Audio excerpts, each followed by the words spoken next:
Mama be you, Mama wife. Let me hear. Mama trying to take a you only make Mama, Michelle.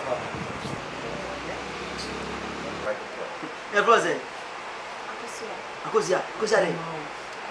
Hey, sister, no, Papa. Many to what? Open. No boy, no guy, man, it's serious.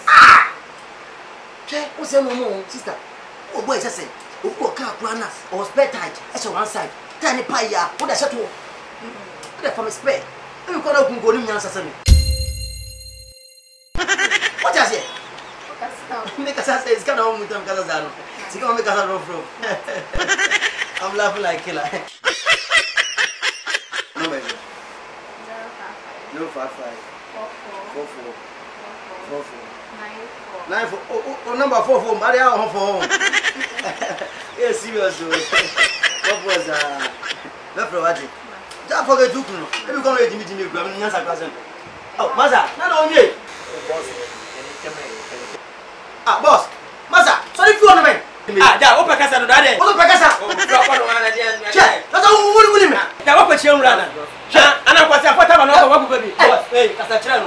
Only say me you are. Me check kibia. Jawa siam. U tifu ya wate. Unza DJ scratch. Check.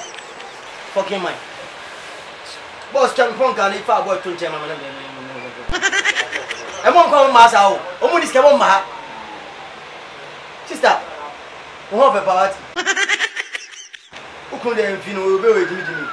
Now, me, what's giving me now? Who could have forgotten? Even though it meeting me. What is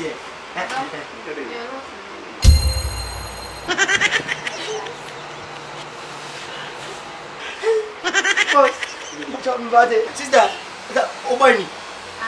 A nice guy, pal. What's my name? Oh, I'm a child.